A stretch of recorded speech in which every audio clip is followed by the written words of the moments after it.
नमस्कार, मैं हूं मीरा देवी। हाजिर हूं फिर से बिहार की राजनीतिक चर्चा को लेकर। बिहार के गांव की मिट्टी में राजनीति सिर्फ चुनाव तक सीमित नहीं रहती। यह हर घर, चौपाल, हाट बाजार की बातों का हिस्सा होती है। यहाँ नेता का असली इम्तिहान सिर्फ घोषणाओं से नहीं बल्कि रोजमर्रा की जिंदगी में किए गए बदलावों से होता है। नीतीश कुमार की राजनीति पर पटना के बंगलों में चाहे जितनी मत्थापच्ची हो, असली फैसला तो खेत खलिहानों की पंचायत में होता है। तो आइए इस शो के माध्यम से इन बातों का पोस्टमार्टम करें। बिहार की राजनीति का सबसे बड़ा दांव हमेशा जातीय गणित का ही रहता है। पिछली बार जातिगत जनगणना कर नीतीश कुमार ने एक बड़ा पत्ता फेंका था।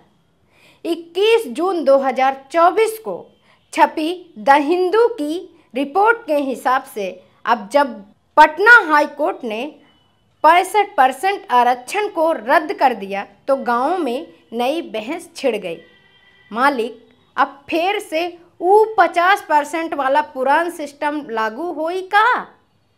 गांव की चाय दुकानों पर चर्चा का यही सार है। ओबीसी, दलित और महादलित समुदायों में इस फैसले को लेकर नाराजगी दिख रही है। पंचायत स्तर पर जनप्रतिनिधि भी अपने हिसाब से इसे भुना रहे हैं।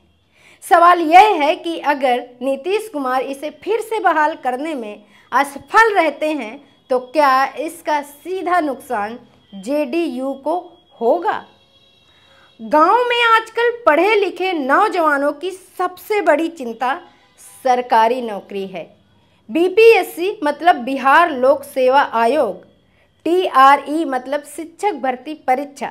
शिक्षक भर्ती और अनियमितताओं ने ग्रामीण युवाओं में हताशा भर दी है। कई जिलों में प्रदर्शन हो चुके हैं। सरकार में आदमी ना होता नौकरी कैसे मिली? यह सवाल सिर्फ राजनीति नहीं बल्कि बिहार की प्रशासनिक सच्चाई को भी उजागर करता है। नीतीश कुमार की नीति और बीजेपी के वादों के बीच गांव का नौजवान कहीं फंस गया है। रोजगार के नाम पर बिहार से बाहर पलायन अब एक सामान्य सच्चाई बन गई है।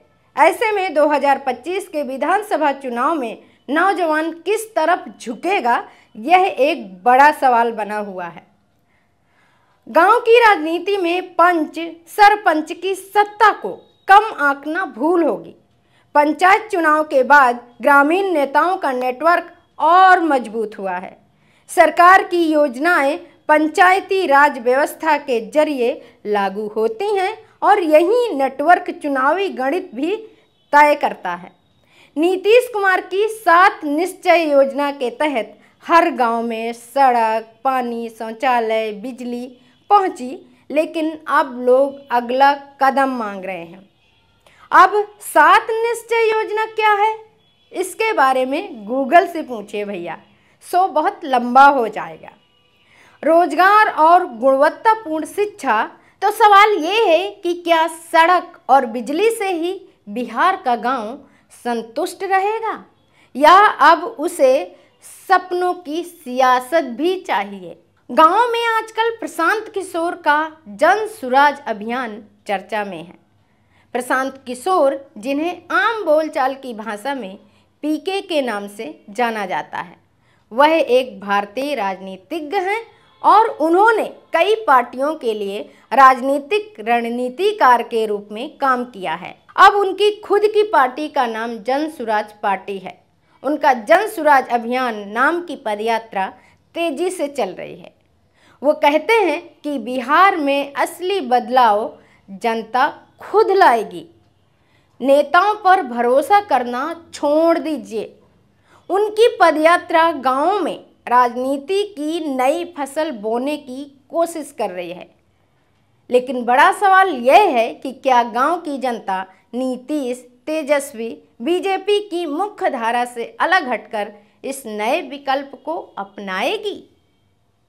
नीतीश कुमार का पिछले साल से दिल्ली का बार बार दौरा गांव में सीधे चर्चा का विषय नहीं, लेकिन इसका प्रभाव दबी जुबान सुनने को मिल रहा है। का फिर से पाला बदले के विचार बा। नीतीश ने जब महागठबंधन छोड़ा था तब भी ग्रामीण इलाकों में इसे ठग विदाई कहा गया था।